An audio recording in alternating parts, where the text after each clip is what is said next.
comes from Daniel chapter 2. As we are in our second lesson on the book of Daniel. And this evening I want to show what we can learn from Daniel and the dream of Nebuchadnezzar. There is more to learn from Daniel 2 than what we learned about the five major empires that many times are discussed. We think about the dreams of the dream of Nebuchadnezzar. The Bible actually tells us there in verse 1 that he had dreams, plural, but there is only one vision that is discussed there, one dream that is discussed when Daniel comes back later. But commonly when you talk about Daniel chapter 2, we talk about the vision that Nebuchadnezzar saw and what those things meant. We'll, of course, talk about that a little bit, but also what else we can learn from Daniel chapter 2. Nebuchadnezzar himself will learn a few things from these events. As we begin in chapter 2, beginning in verse 1, we look at what we call a vision, fear, and a demand. We begin first by looking at the vision. We're looking at, not actually the vision itself isn't actually discussed just yet, but it is stated that Nebuchadnezzar does have some dreams here in chapter 2 and verse 1. You notice in verse 1 the Bible says, "Now in the second year of Nebuchadnezzar's reign, Nebuchadnezzar had dreams, and his spirit was so troubled that his sleep left him." Now, we all understand that sometimes we have bad dreams. For whatever reason, sometimes we have those dreams where you wake up and you feel like you're in a dream, you feel like you're falling off a cliff or something, you wake up and you jump. Those happen to me a lot. I don't really know why. It's weird. You'll have weird dreams. Sometimes it's not you're falling, it's if you're tripping, you wake up and you jump and have a lot of weird dreams. Anyway, those things are not uncommon to have nightmares and dreams that you do not fully understand. But in Daniel chapter 2, this is not just a regular dream or some dream that was difficult to understand. We find there in verse 1, keep in mind, Nebuchadnezzar is a grown man.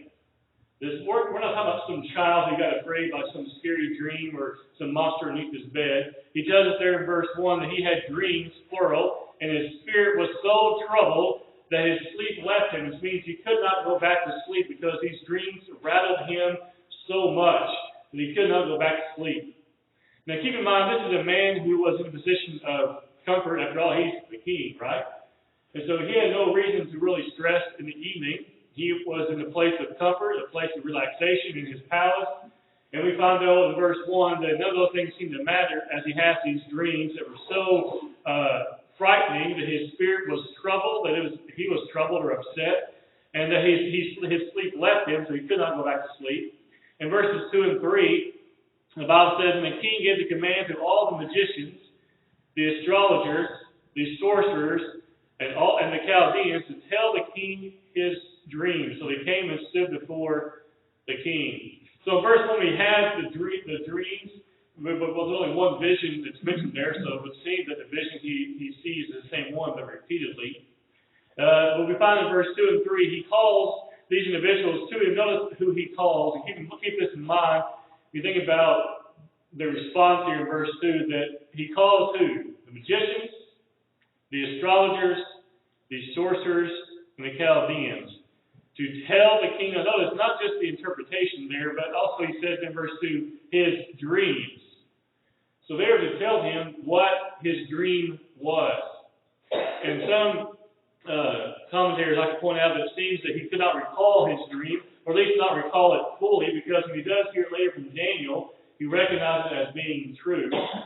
We find in verse 3, "Then the king said to them, I have had a dream, and my spirit is anxious to know the dream." So he had a dream that's kept him awake. He wants these individuals to tell him what this dream means. Again, keep in mind, he doesn't call a prophet. He doesn't call in a priest. He doesn't call in, maybe some of his own quote-unquote counselors. Maybe these individuals are viewed as some of his counselors. But he calls in some interesting people. We think about when difficult times happen to us and we're not sure what to do. We don't really call, or we don't call magicians, do we? The Christian doesn't call magicians.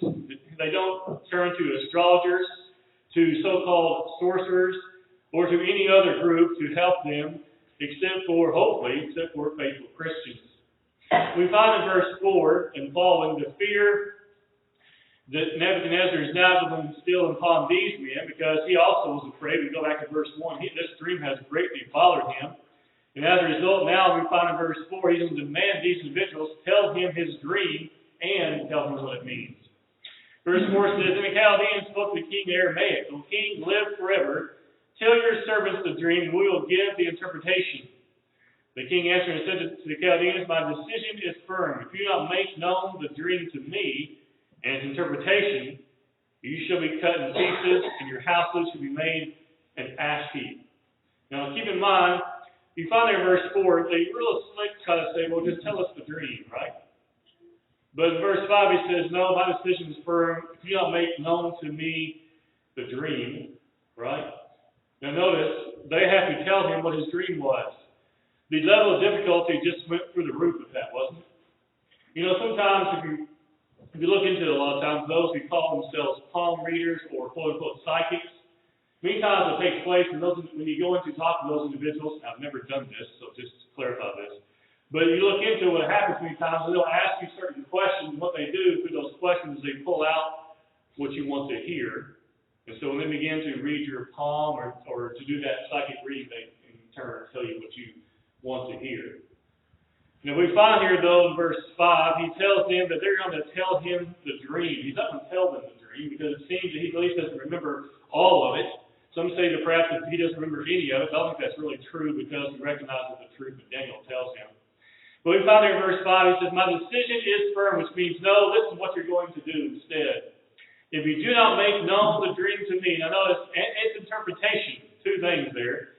You shall be cut in pieces, and your houses shall be made an ash heap. Now, can you imagine the response of those men who are called in there? He says, you're going to tell me my dream, you're going to tell me what it means. If you don't, I'm going to cut you in pieces and burn your house to the ground. That's what he just told them, right? Now, can you imagine, you think those guys were afraid? Yeah. I mean, that's a pretty bold thing to do. And it also tells you, I think, the degree that Nebuchadnezzar, the fear he had, because he tells them, you're going to tell me the dream, you're going to tell me what it means, and if you don't, I'm going to just kill you and burn your houses down. Verse 6, he goes on to say, However, if you tell the dream and its interpretation, you shall receive from me gifts, rewards, and great honor. Therefore, tell me the dream and its interpretation. They answered again and said, Let the king tell his servants the dream, and we will give its interpretation. What do they say? When they say that verse 7, what are they actually saying to the king? They're saying, we can't tell you the dream. They're admitting already in verse 7 they do not have the ability to tell him the dream. If they fail, as we saw back in verse 5, they would die. But if they succeed, as we see in verse 6, they will be rewarded. But look now at verses 8 and 9. The king, as we're going to see, was not going to give them any time. The king shows a great deal of wisdom in how he handles this as far as trying to get this dream told to him. Because he really doesn't give them much time to quote-unquote conjure something up, right? If you look at verse 8, he says, The king answered and said, I know for certain that you will gain time, because you see my decision is firm. He's saying you're stalling. Right? You're stalling.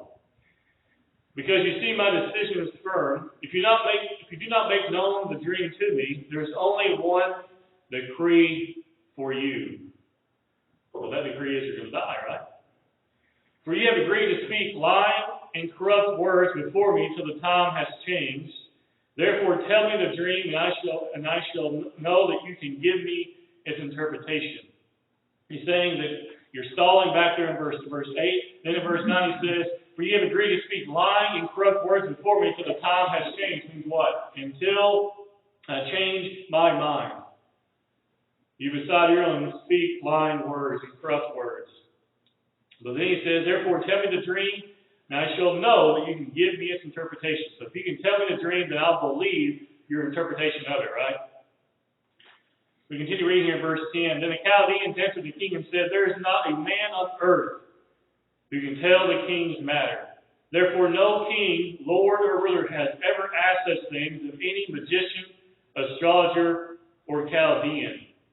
It is a difficult thing that the king requests, and there is no other who can tell it to the king except the God whose dwelling is not with flesh. Could there be a better setup for Daniel? when we talked about before, how sometimes people would say things and they're realizing kind of locked up an easy softball for God to hit. And that's what they're doing there, verse 10, right? They're saying there's no one else who can do this except a God. And what we find next, here comes Daniel, whose God is the true God, right? And so they say in verse 11, it is a difficult thing the king requests, and there's no other who can tell it to the king except the gods. They're talking about idol gods, false gods. They can't do it either, obviously. Whose dwelling is not with flesh. But we know of one whose dwelling is not with flesh, who would indeed tell the dream, but he would do so through his servant. Look at verse 12. For this reason the king was angry and very furious, and gave the command to destroy all the wise men of Babylon. So the decree went out, and they began killing the wise men. They sought Daniel and his companions to kill them. So we find here now, not too different from what we find, as we talked about this morning in Esther, when Haman wanted Mordecai killed, he didn't say kill Mordecai, he said kill all the Jews. Well, when he didn't want just the astrologers killed, he wanted all those individuals killed, he said kill all the wise men, right? Now we understand wise men was a big term to use to describe a whole list of people that may not actually be, quote, wise men, as we would think of them, but that was their label. But we notice here in verse 13 that Daniel and his companions are included in that group. And so they began to seek out Daniel and his three friends there in verse 13. But next we notice Daniel, the dream, and its interpretation beginning in verse 14. In chapter 2 and verse 14, God will reveal the dream to Daniel. But notice here in verse 14, then with counsel and wisdom, Daniel answered Archab, the captain of the king's guard, who had gone out to kill the wise men of Babylon. He answered and said to I'm not pronouncing this correctly, Archab, the king's captain, why is the decree for the king so urgent? Then he made the decision known to Daniel. So Daniel went in and asked the king to give him time that he might tell the king the interpretation. And so we find here Daniel is being pursued. Daniel and his friends are being pursued by the captain of the king's guard to be killed because they're one of the wise men. But in verse 15, he asked the question, why is the decree from the king so urgent? And so they made the decision known to Daniel. Then in verse 16, Daniel went in and asked the king to give him time that he might tell the king the interpretation. Then Daniel went to his house and made the decision known to Hananiah, Mishael, and Azariah, his companions. And so we find now, let's back up just a second, verses 14 through 16, Daniel is granted more time, right? To go before he goes and tells the king the dream and its interpretation. Now, interestingly enough, the other quote-unquote wise men were not granted that time, were they? We find in verse 16, Daniel went in and asked the king to give him time that he might tell the king the interpretation. Then we find in verse 17 what happened. He went to his house. So it tells us he got the time he asked for, right? He went to his house and made a decision known to his three friends there, or three companions there in verse 17. Now notice verse 18. That they might seek mercies from God, from the God of heaven, concerning this secret. So that Daniel and his companions might not perish with the rest of the wise men of Babylon. So what they do, they pray to God there in verses 17 and 18. So Daniel and his friends petition God. And we find next that God provides the dream and its interpretation to Daniel. We look at verse 19. Then the secret was revealed to Daniel in a night vision. So Daniel blessed the God of heaven. He prays to God, him and his companions. God reveals the secret to him, which would be the dream and its interpretation. And what happens? Daniel there in verse 19 blesses the God of heaven. That is the sign of giving thanks to him. We continue reading there in verse 20. Daniel answered and said, blessed be the name of God forever and ever. For wisdom and might are his. And he changes the times and the seasons. He removes kings and raises up kings. Does this sound fitting? Since we're going to be talking about kingdoms in a moment. He gives wisdom to the wise and knowledge to those who have understanding. He reveals deep and secret things. He knows what is in the darkness, and light dwells with him. I thank you and praise you, O God, my fathers. You have given me wisdom and might. You have made known to me what we asked of you, for you have made known to us the king's demand. The king's demand was to know the dream, its interpretation. And Daniel says quite plainly, the Lord has made it known to him. And he specifically says the king's demand. God has revealed it to him. If we continue reading here, we find that Daniel reveals next to the king. First, he tells the king how he knows the dream. And it's very interesting, the words he uses when he talks about how he knows the dream and its interpretation. Look at verse 24. Therefore, Daniel went to Archah, whom the king had appointed to destroy the wise men of Babylon. He went and said thus to him, do not destroy the wise men of Babylon. Take me before the king, and I will tell the king the interpretation. Then he quickly brought Daniel before the king and said thus to him, I have found a man in the captives of Judah who will make known to the king the interpretation. So what happens? He is brought to the king. We continue reading here in verse 26. The king answered and said to Daniel, whose name was Belshazzar? Are you able to make known to me the dream which I have seen and its interpretation? Now notice Daniel's answer in verse 27. He answers in the presence of the king and said, the secret which the king has demanded, the wise men, the astrologers, the magicians, and the soothsayers cannot declare to the king.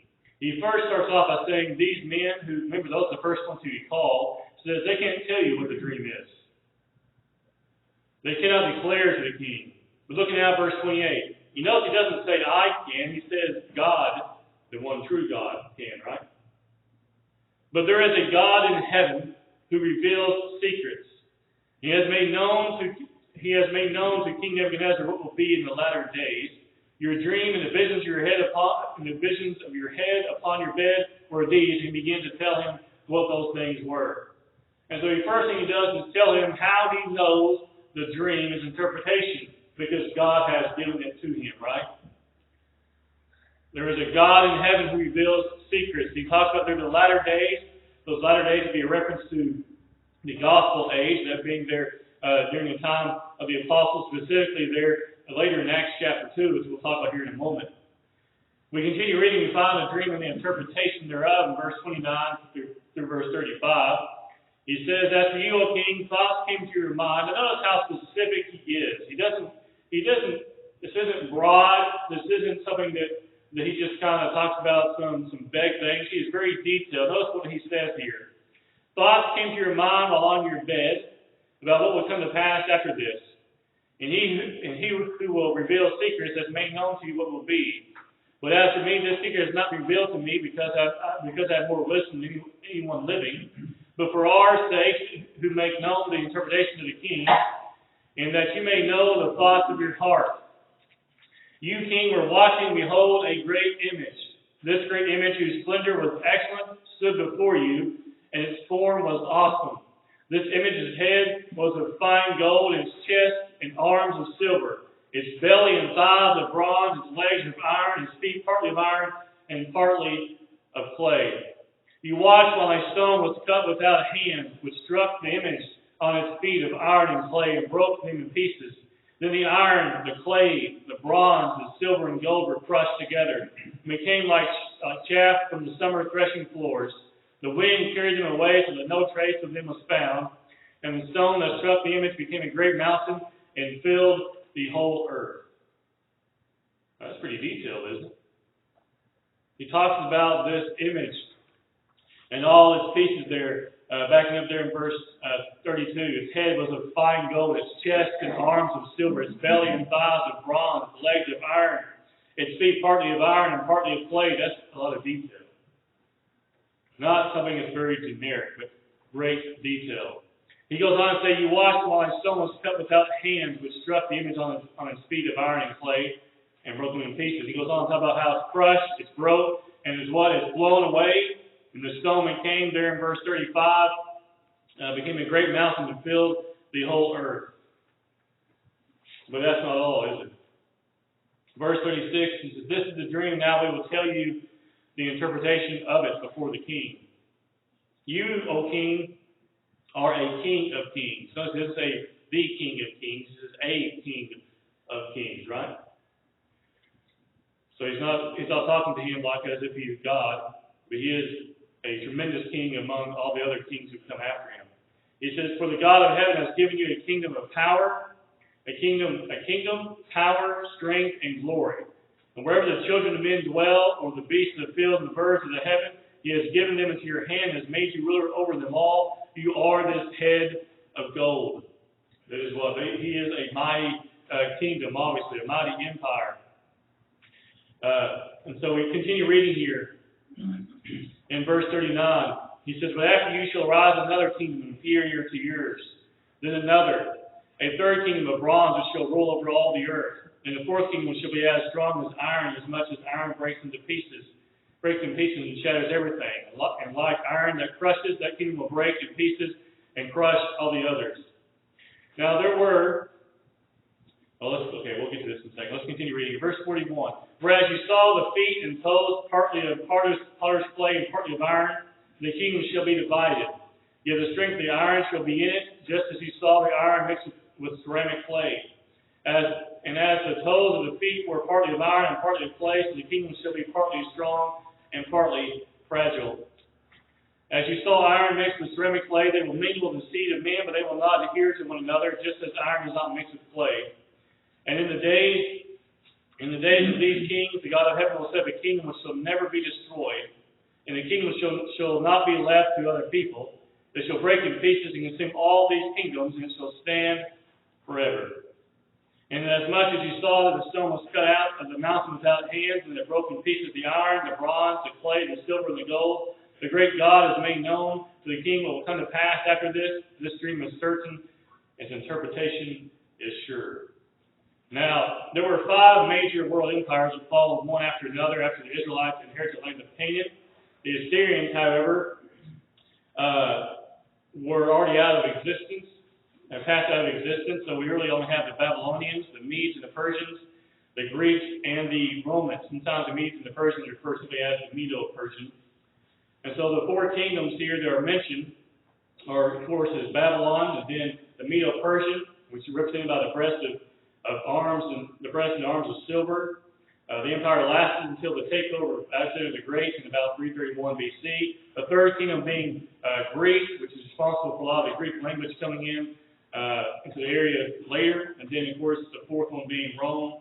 This is described as iron mixed with clay, one of them is strong and the other brittle.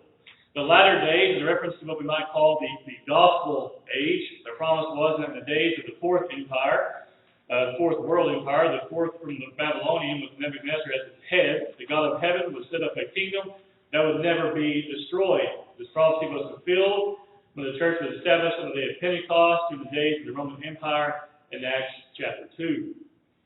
And that is the prophecy and the interpretation of the dream of Nebuchadnezzar and those kingdoms that are going to be set up and then fall apart, and then the church coming into existence that would go throughout all the earth. Next we want to notice, because this is not our focal point really of this lesson, next we want to notice is verses 46 through 49. That is Nebuchadnezzar's response. Beginning in verse 46, "And King Nebuchadnezzar fell on his face, prostrate before Daniel, and commanded that they should present an offering and incense to him. Then the king answered Daniel and said, 'Truly your God is the God of gods, the Lord of kings, and a ruler and a revealer of secrets, since you could reveal this secret.'" You think about it, isn't that what the Chaldeans were saying earlier? They said no one can tell you this except the one whose dwelling place is in heaven, referencing God. No, they didn't know that. He says in verse 17, "Truly your God is the God of gods," which is the reality, the one true God. He's not God over the other gods. He's actually the one only God. The Lord of kings, that is the one true king. A revealer of secrets. Obviously, Nebuchadnezzar saw that firsthand. Since you could reveal this secret. In verse 48, we find that Daniel is rewarded. The king promoted Daniel and gave him many great gifts and made him ruler over the whole province of Babylon and chief administrator over all the wise men of Babylon. And unlike those who would later, in his time of need, who would forget Daniel, we know Daniel, when he was in the prison, he was forgotten by some of his cellmates, so to speak. But in verse 49, Daniel doesn't do that when it comes to his 3 friends. Instead, in verse 49, the Bible says he petitioned the king, and they were given set over the affairs of the province of Babylon, and Daniel sat in the gate of the king there in verse 49. So we find from these events that Daniel was able to tell the dream, thanks to God, and then also able to interpret the dream given him by God. Now, some lessons for us today. We understand, as many of us have talked about this before over and over again, that this is referencing the church would come into existence later in Acts chapter 2, the prophecy about the other kingdoms being destroyed, and the kingdom that lasts forever would come to existence in Acts 2, being the church.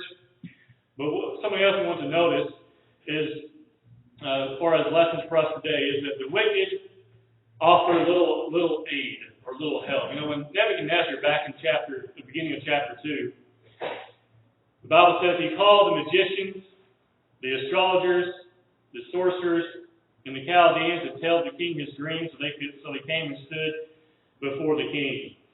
He asked all the wrong people, right? Look at verses 10 and 11. The Chaldeans answered the king and said, "There is not a man on earth who can tell the king's matter. Therefore no king, lord, or ruler has ever asked such things of any magician, astrologer, or Chaldean. It is a difficult thing the king requests, and there is no other who can tell it to the king except the gods, whose dwelling is not with flesh." They're saying what he's asking was not possible. But doesn't Nebuchadnezzar find out that he goes to the wrong people in the first place? That his source for aid and source for explanation was not the right source. They said it was difficult, but really wasn't possible for them. As we find in verse 27 of chapter 2, that Daniel says there that the secret which the king has demanded the wise men, the astrologers, the magicians, and the soothsayers, he says, cannot declare to the king. He says it is impossible for them to do that. Now, they could give the king no advice, no encouragement in chapter 2, can't they? Now, think about this. Do we today sometimes ask for help or ask for advice from those who are of the world, who we have no business asking advice from? We don't want to fall into the trap. Sometimes we become acquaintances with people, and we have conversations and things about various topics. But when it comes to things of importance, especially, we want to make sure we go to the right source. Nebuchadnezzar, when he chose these individuals here back in verse 2, went to the wrong source. As Daniel points out very clearly, they can offer anything to him. They can't tell him the dream. This should remind us that it is vital that we go to the right source, that is God, for help. Man is extremely limited, but God is not. Man can provide poor advice. God does not provide poor advice. God also, something else I want to remember always, is that God answers prayers. Daniel goes to his friends in chapter 2 and together they pray to God for answers. Look at verse 17, right? He went to his house and made a decision known to his three friends, right, his companions, and what they do? They went after mercies from God. They sought after mercies from God, the God of heaven concerning the secret. That is, they prayed to God, and God heard them. His three friends advised him, and together what they do? They pray to God. That's why we have to make sure we go to good, godly sources, people who will point us to God and not point us somewhere else. Because the three friends didn't invite him to go and talk to the astrologers and say, hey, let's cook something up together. No, they said what? Let's seek mercies from the God of heaven concerning this secret. They went to God and they did so together. Daniel also tells the king only God of heaven could provide the dream and its interpretation, and he has done so for Daniel, as we saw back in verse 27 and 28. So not only did God answer Daniel's petition and Daniel's prayer, Daniel makes it clear and makes it known to the king and to everyone else who may be sitting by that God heard him and that God revealed the secret to him that he could then repeat to the king. Because Daniel and his three friends went to God. Then he goes to wicked individuals who would give them poor advice. So let us not make the mistake of the king and put our hope in the answers of wicked and worldly people. Because you go back to verse 2, those individuals who he calls are most definitely wicked and worldly people. You replace the idea of magicians and astrologers and sorcerers and Chaldeans, you replace that with, let's say, lawyers. Let's replace that with politicians. Let's replace that with so-called pastors today. And that's what people look to, right? They look to politicians for answers. They look to pastors for answers when they should be looking to God. God provides true answers, so let our hope and trust be in Him. As we think about Daniel and his three friends and the situation they found themselves in, because all four of them, were in danger of being cut to pieces, right? That was the decree of the king. But because they went to God in prayer and asked of God to provide the answer, God delivered, right? You also do remember the end of chapter 1, what was one of the gifts that God gave Daniel? Visions and dreams, right? And so when Daniel and his three friends pray to God, what does God do? He reveals the secret to him concerning the vision and the dreams. God blessed him in chapter 1 with that gift, and in chapter 2 it is showcased, right? He still goes to God, asking to have that secret revealed, and God grants his petition, his plea. This evening, as you think about these things, this is not a lesson that may cause someone to put on Christ in baptism, but it is a good reminder for us to think about where we turn when we are looking for answers. Nebuchadnezzar turned to wicked and sinful people. But when Daniel and his three friends needed to find the answer, they turned to God. And that is the example of which we can follow, which we can apply each and every day of our lives. This evening, as you think about these things, we can help you or encourage you. If we can offer a prayer on your behalf, and let us know as we stand and sing the song that's been selected. Oh, Jesus, whisper, do you come?